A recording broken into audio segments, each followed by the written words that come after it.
Welcome to the Shadow Phoenix Saga by C. E. Dorset. Book 0. Raid.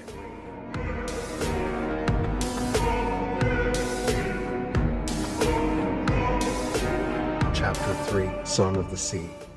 Maeve pressed the map she received from Garland on the table and slid the sheet of breath steel over it. Their target was in the southeast corner of the archipelago. It was far from the Fire Isles. She wouldn't have to see the remnants of her home. Garland clearly marked the Chapel of Oanh on the western shore of Clarestone Enclave, but didn't provide any specifics about the shrine or the crypt thought to contain the Ark. The sun warmed her dark skin. Few clouds marred the azure sky. Sunlight reflected from the honey-brown wood of the quarterdeck, surrounding her within a halo of warmth. Maeve smiled as Jade and Baz loaded their supplies onto the ship. Harley sauntered up to her and ran her fingers over the map. "Fairies tugging at your gut yet?" Maeve rubbed her stomach. "The Sayri may have set up a warren in there." She laughed, imagining a flock of the seahorse-like fairy dragons fluttering around in her abdomen on their butterfly-like wings. Harley grinned and said, "Setting out is always worse than any peril along the way. I hate anticipating all the things that could happen." Maeve nodded. Garland sauntered up the gangway onto the ship. After excusing herself, she went down to greet him. Garland's fine suit sparkled in the bright sun like the surface of a pristine pond.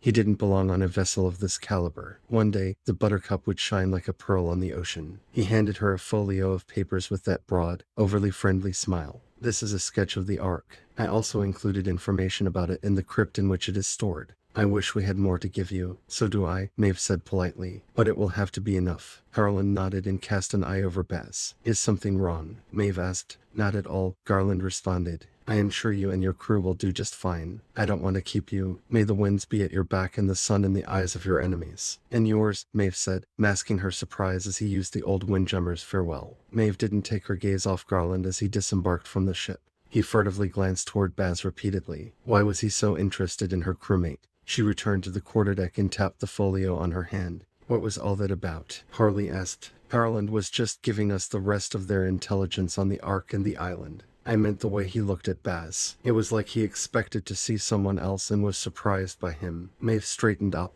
"You're right." Maeve opened the folio and flipped through the papers. Several contained a vague warning about a grave threat that sank ships and took all lives that fell under its gaze. An endless list of perils raced through her mind. She mentioned it to Harley. "That doesn't bode well," Harley said. "Could there be wyverns around the island? Others would have seen them flying around. That wouldn't be such a mystery." Maeve turned southeast toward the mouth of the harbor. Beyond the wave breaker, her nerves always calmed. What haunted the waters between them and their target? If they had a patrol fleet destroying ships that didn't fly the right signals, there wouldn't be enough survivors to report back. Sailors gossip. Harley giggled darkly. "If it were a ship, we would know." Once they stowed everything in the hold, Maeve walked through the Buttercup to ensure nothing was out of place. She loved the Buttercup and her crew, her friends, with all her heart. They were her family, and she would do anything for them. She stood on the quarterdeck just out of notice. They laughed and told jokes. They needed to blow off steam before they embarked, so she went to her cabin and worked through her concerns in peace. There was no reason to interrupt their fun. The next morning the wind was favorable, and the sky clear. According to the Weather Witch report she purchased, this was the time to set out. While she didn't believe in omens, she made herself see it as a good sign. Whatever it took to avoid storms was worth the price. Standing before the wheel on the quarterdeck, she pulled a disc resembling an ornate brass pocket watch from her waistcoat pocket and clicked the pin on the top. Silver and steel spikes shot out from cardinal compass points and smaller golden pins halfway in between them. This windjammer key was a gift from her mother. She set the key into an inset cut into the center of the wheel and turned it clockwise. Phantasmal forms of sailors bled out of the ether into sight, and she shouted orders to set sail for Clarestone Enclave. The phantoms raised the sails and performed most of the menial tasks aboard the ship, leaving the skeleton crew to keep them on target. Without the key, they would have needed a larger company than they could afford. They left the harbor at Duskmere. The seas were calm despite the wind. A couple of hours out of port, Maeve pulled out her spyglass and searched the horizon. There were no other ships in sight. At dinner, Crane mentioned the lack of ships and they talked about the strange absence of trade. Another day passed without the slightest hint of a ship. Where were all the other ships? They should have come across patrols from the Isles. The Admiralty Court sent out patrols regularly, and it wouldn't be strange to encounter a Descensian scout this far north. Maybe the calm waters were an omen after all. At around sunset on their third day out to sea, Jade walked up to Maeve with his arms crossed, rubbing his elbows. "Something isn't right," he said. "I know that's obvious, but I can feel it. My gills are tingling. They never tingle. When was the last time you poured water over them? Maeve asked. I am not a pup anymore. Jade narrowed his small black eyes and crinkled the skin on his pointed snout. They aren't dry, it's like they are moving. You know how your ears ring after you hear a loud noise? It's like they are ringing, but I don't know of anything capable of making them do that. So they've never done this before. Jade shook his head. It's annoying. Like an itch you can't reach right between your shoulder blades, except I don't know what would scratch them or soothe them. Do you think whatever is keeping the sea so calm might cause it? Maeve asked. I can't think of another explanation. I don't feel sick. And according to the medical ghost, I am fine, if you can trust him. Maeve laughed. Do you want to turn back? No, I just thought you should know.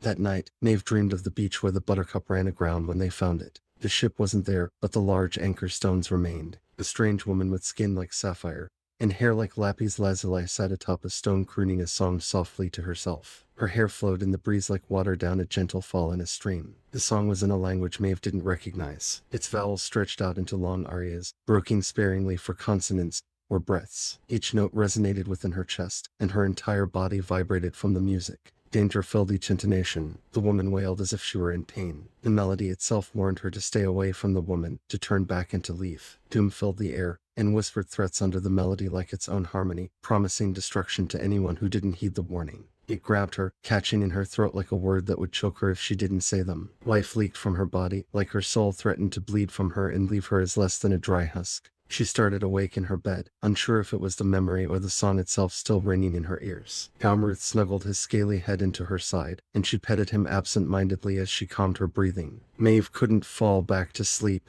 The melody haunted her like a lost song from her childhood. It was so familiar, but it eluded her. It wasn't as if it was a common tune. She'd spent so much time at sea, she hadn't frequented many bars. Harley's taste in music differed from its style. The nimble eel hadn't had a band, a minstrel, or even a bard the last several times she visited. She hadn't been to a concert in longer than she'd admit to herself. Dread bloomed in her like strange flowers, basking in the song's light. No matter what she filled her mind with, the melody persisted. Crawling out of bed, she slipped on a pair of sandals and made her way to Harley's quarters down the hall. A tinkle of glass told her that Harley had just poured herself a drink, so Maeve knocked. Harley called out, "Enter." Maeve opened the door and walked in to find her sitting on her bed cross-legged, staring into a small glass of whiskey. "Bad dream?" Harley asked. Maeve hummed the strange melody that lodged itself into her brain. Harley hummed along with her. They both assumed the song originated in her music collection, and they spent the rest of the night going through her song crystals, hoping to find it. The song wasn't there. As the sun broke over the sea, they went down to the galley for breakfast. Jade and Crane already sat at the table discussing the same song. When Baz entered, he asked them what the song was they were humming. "It was in my dream last night." Once they realized none of them could place the song that surfaced in each of their dreams, they started preparing food. Jade said,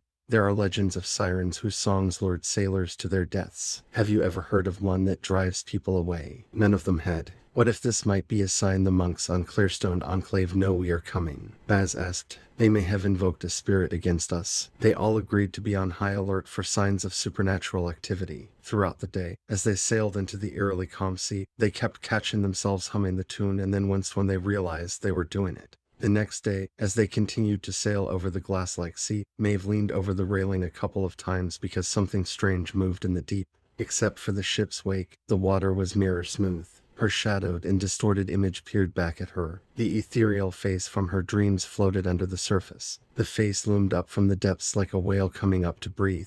It moved alongside them like a reflection from above. Maeve glanced at the sky, and there was nothing but blue sky overhead, dotted by a few puffy clouds. None of them could have distorted in the water to resemble a face. "What are you looking at? Dolphins or flying fish?" Baz asked, walking up next to her. "Neither. Remember that woman I told you about from my dreams, that sang that thrice-damned song? She was there in the water, just looking up at me like someone might examine fish in a tank." Baz stared into the sea. "I see nothing but us." "Me neither." Maeve sighed. "Maybe I am under more stress than I knew. When we get back, I am going to a resort to relax for a while. I'll join you." He elbowed her. "I know one that has the most accommodating staff of each, and every gender. You won't be able to not have a good time. Maeve smirked and shook her head. You know I am not as open, loving, and adventurous as I am. Az raised an eyebrow. I know, but the waters are warm, the drinks intoxicating, and the food is delicious. If you want to partake in further adventures, it is good to know they are available. Besides, we will have enough money to be a little frivolous